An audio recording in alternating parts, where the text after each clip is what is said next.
In today's gospel reading, we hear that Jesus and his disciples had entered the district of Caesarea Philippi. If you were a first century Jewish person hearing the mention of this district, you might have wondered, what in the world were they doing there? You might have already heard that Jesus ate with tax collectors and sinners, but this place, it paled in comparison to those references. At the time of Jesus, Caesarea Philippi was home to the largest rock formation in Israel with pagan statues and at least 14 temples in the background.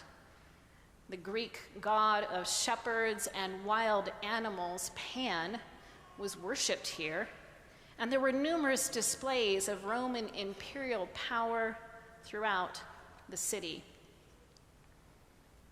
As Jesus and his disciples walked north 25 miles from Galilee, the Roman road from Bethsaida to Caesarea Philippi, they would have likely walked past the temple of Augustus, built by Herod the Great. And it is here, on the outskirts of this immoral pagan district, that Jesus asked his disciples, "Who do people say that the Son of Man is?" Imagine how difficult it must have been for the disciples to focus their attention on Jesus and his question in this place, here, where Caesar Augustus, often called the Son of God, was actually deified. They responded to Jesus with the names of prophets who had already died.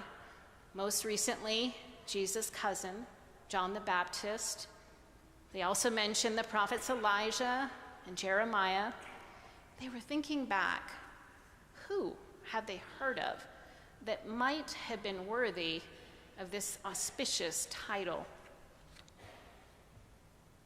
Jesus doesn't correct them, but instead, in this very unfamiliar place, in the midst of all this noise, all the distractions and temptations surrounding them, he asks a more deeper, more piercing question. But who do you say that I am? In the midst of all that consumes us, our health, our jobs, our children, their schedules, the daily carpools, our plans for retirement, our parents' health, our credit card debt, our mortgage payments, all these worries and fears and insecurities and frustrations, Jesus asks us this same question: who do you say that I am? Are we quick to respond and proclaim Jesus as the Messiah? Or do we hesitate, depending upon who we're with or where we're at? Sometimes we need a change of setting to see and hear Jesus in new ways. I have a vivid memory of where I was when the gospel message came alive for me, a message I had heard every Sunday from the pulpits of the many Lutheran churches I grew up in. I have a memory of when this message became absolutely real. It was my senior year of college, and I was studying abroad in Bogotá, Colombia. I had recently been introduced to the writings of the Dutch theologian Henry Nouwen, and I was beginning to learn about liberation theology, a theology born out of solidarity with the poor and marginalized. Instead of enrolling in Spanish language classes, I was encouraged to conduct an independent study where I could use my advanced Spanish language skills in greater context. And this led me to spend many days visiting a barrio in North Bogotá named Buena Vista. Buena Vista was an invasion barrio where families had migrated in from the countryside and illegally settled on undeveloped land, with someday hoping to gain title of it. I spent my days getting to know the community and learning their individual stories.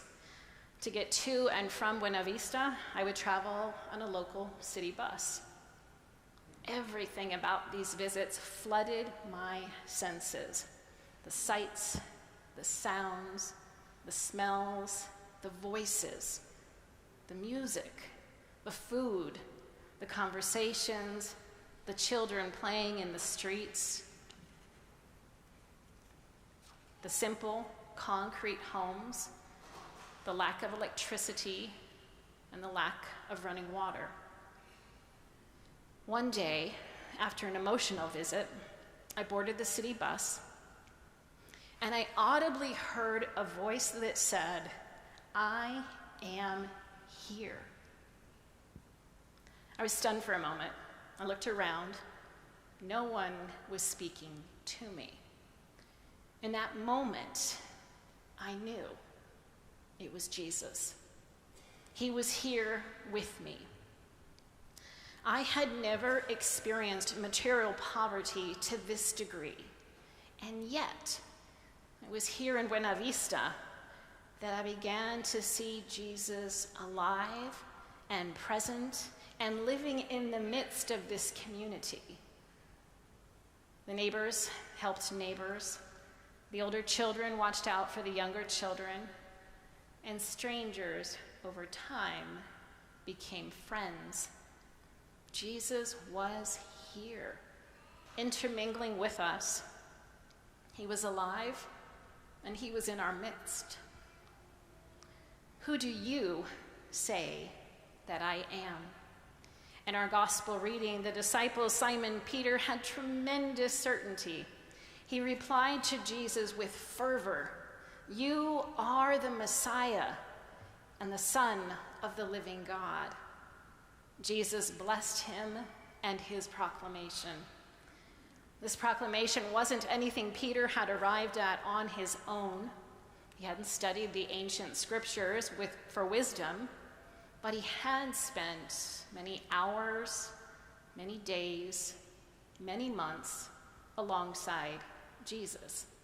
He had watched the way he cared for others, the way he taught, the way he healed.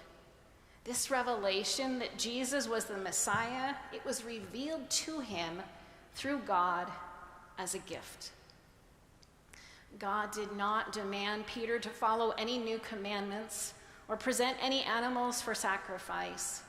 He gave this revelation to Peter in a setting that was so unfamiliar to him. He gave this revelation as a gift, just as God does for us. Jesus was delighted by Simon Peter's response. He exclaimed that it would be on this proclamation that he was the Messiah that his church, this gathered community, would be built. This was such an aha moment for Peter. He knew, because of God's gift of faith, that Jesus, his friend, was the Messiah. This realization struck him like it strikes us when we hear it for the very first time, that Jesus, God incarnate, Emmanuel, the Holy One, actually lives among us. When we hear that he loves us, God's creation, the entire world, so much that he came to live with us, that message is absolutely miraculous. So it's here, in this moment, and in this unfamiliar place with his disciples, in the shadow of a temple built to deify Caesar Augustus, it is here that Jesus proclaims the revelation by God, the proclamation that Jesus is the Messiah. This is where Jesus forms his community, a community opposed to the forces of evil, opposed to pagan idolatry, and opposed to the empire of Rome. The gates of Hades would never prevail against it. After Peter's proclamation, Jesus then spoke in the future tense, and he conveyed a promise to his disciples. He said he would give them the keys of the kingdom of heaven. They would be able to interpret the teachings of Jesus, but he said to them, "Not yet. Don't tell anyone yet that I am the Messiah." Imagine how difficult this was to do. Jesus had confirmed to them that he was the Messiah, the long-awaited for Savior of the world. But Jesus knew that while he was still with them, the disciples could not fully understand what type of Messiah he truly was. As followers of Christ, we do know the rest of the story. We know about Jesus' suffering, his death, and his miraculous resurrection. This belief that Jesus is the Messiah, the Son of the living God, this proclamation is the gift that is given to the church. As a community, we are commissioned to carry this gospel message into the world. And it's through our confession of faith that God's kingdom will come and God's will be done on this earth as it is in heaven. When this gospel message first touches our heart, and we understand that Jesus has forgiven all sins, not because of anything we have done, anything we have learned, anything we have memorized, anything we have promised, any commandments we have obeyed, but all because of Jesus' love for the world. This message is absolutely transformative. Once we hear it, and through the gift of faith believe it, we can't wait to share the good news.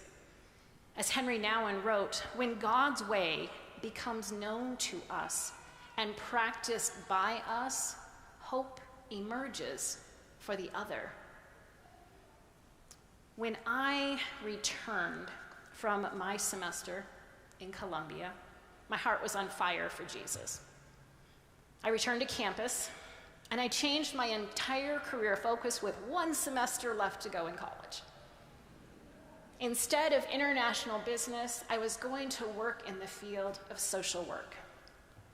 I was absolutely convinced I was being called to share God's love and to work with individuals living on the margins of society. This is what happens when the gospel message touches our heart. We respond, not out of obligation, but with joy. We want others to experience the love of Jesus as we have. But sometimes, if we're honest, because we are human, our own fervor for Christ may fade, and we will have seasons in life when we become the other, and we are in need of this hope ourselves. I have been the other many times over the years. The day-to-day realities of life often come at us like the monsoon rains of August in Colorado. One moment our lives seem calm and steady, and the next, it's all we can do to shelter ourselves from the winds and the rains battering against us. And that is why our community of faith is so important. We were never meant to live isolated and alone, but alongside others, as my friends in Buena Vista so graciously taught me. The good news is Jesus is the Messiah, the Son of the living God. Because of what Jesus has done, bearing the sins of the entire world, we are forgiven. And we are now set free to share this message of love, grace, and forgiveness with the entire world.